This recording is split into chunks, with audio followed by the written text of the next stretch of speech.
जय हिंद साथियों स्वागत करता हूं आप सभी का अपने यूट्यूब चैनल पर। साथियों, आज के इस वीडियो में मैं आपके लिए आरआरबी ग्रुप डी एग्जाम के लिए एक महत्वपूर्ण क्लास लेकर आया हूं। आज की इस क्लास में मेरे प्यारे साथियों मैं आपको 99 महत्वपूर्ण प्रश्न कवर कराऊंगा जो पे क्वेश्चन होने वाले हैं, जो कहीं ना कहीं मेरे प्यारे साथियों आपसे रेलवे ग्रुप डी में पूछे गए हैं और ये क्वेश्चन आपकी परीक्षा के लिए इंपॉर्टेंट बन जाते हैं।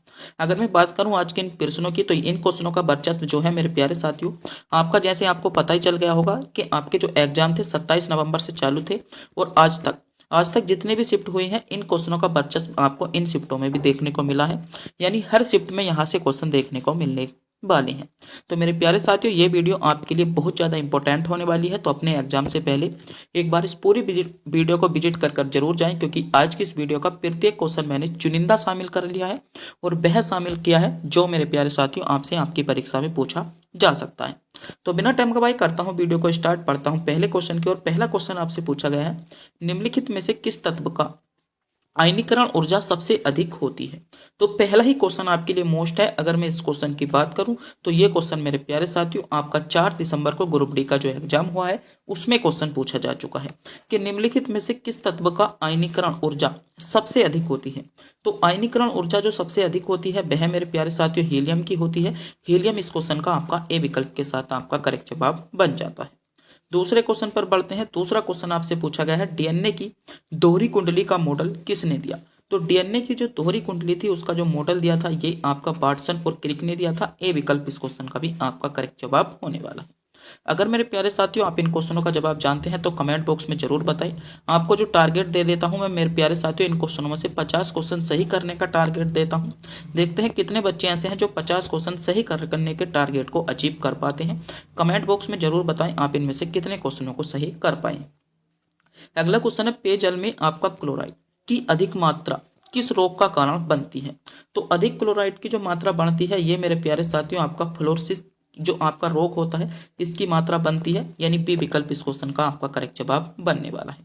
अगला क्वेश्चन आपसे पूछा गया है, किस प्रक्रिया में एटीपी सबसे अधिक उत्पन्न होता है। तो एटीपी जो कि मेरे प्यारे साथियों में बात करूं तो इलेक्ट्रॉन परिवहन श्रृंखला में जो होती है सबसे ज्यादा मेरे प्यारे साथियों एटीपी जो है उत्पन्न होते हैं।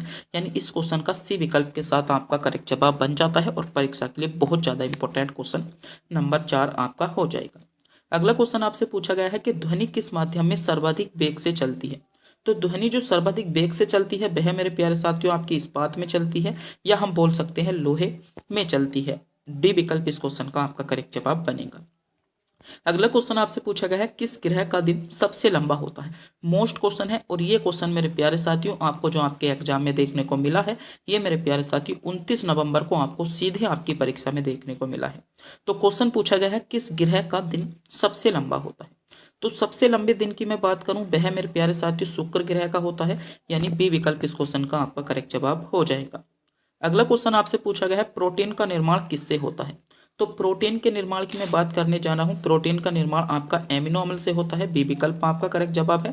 क्वेश्चन आपके लिए बहुत मोस्ट क्वेश्चन है, 3 स्टार इस क्वेश्चन को मैं मेरे प्यारे साथियों दे देता हूं। अगला क्वेश्चन आपसे पूछा गया है, लाल रक्त कणिकाओं का निर्माण कहाँ होता है। तो लाल रक्त कणिका जो है इनका निर्माण आपका अस्थि मज्जा में होता है।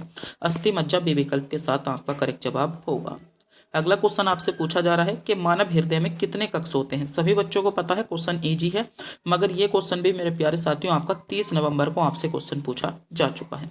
तो मानव हृदय जो होता है 4 कक्ष होते हैं। सी विकल्प इस क्वेश्चन का आपका करेक्ट जवाब बन जाएगा। अगला क्वेश्चन आपसे पूछा गया है, एमआरआई मशीन किस तरंग का उपयोग करती है। मोस्ट क्वेश्चन आने वाली शिफ्ट के लिए हो जाएगा, क्योंकि मैं इस क्वेश्चन की बात करूं तो ये क्वेश्चन जो मेरे प्यारे साथियों 2019 की ग्रुप डी की वैकेंसी थी जिसका पेपर आपका 2022 में हुआ था, उसमें भी मेरे प्यारे साथियों ये आपको 3 से 4 शिफ्टों में देखने को मिला था। क्वेश्चन क्या था कि एमआरआई मशीन जो है किस सिद्धांत का उपयोग करती है। तो इसकी मैं बात करने जा रहा हूं। ये जो करती है आपका रेडियो वेव का काम करती है। रेडियो वेव सी विकल्प के साथ इस क्वेश्चन का आपका करेक्ट जवाब बनने वाला है। अगला क्वेश्चन आपसे पूछा जा रहा है कि विद्युत धारा का एसआई मात्रक क्या है। तो सभी बच्चों को पता होगा एम्पियर जो होता है विद्युत धारा का एसआई मात्रक मेरे प्यारे साथियों होता है। अगला क्वेश्चन आपसे पूछा गया है, प्रकाश की गति सर्वाधिक किस माध्यम में होती है। तो प्रकाश की गति जो सर्वाधिक होती है ये आपकी मेरे प्यारे साथियों निर्वात में होती है। निर्वात इस क्वेश्चन का आपका सी विकल्प के साथ सही जवाब बन जाएगा। अगला क्वेश्चन आपसे पूछा गया है कि पौधों की जड़ें किस प्रक्रिया से पानी सोखती हैं। तो पौधे की जो जड़ें हैं ये मेरे प्यारे साथियों परासरण जो आपकी प्रक्रिया है इससे पानी सोखती हैं। बी विकल्प इस क्वेश्चन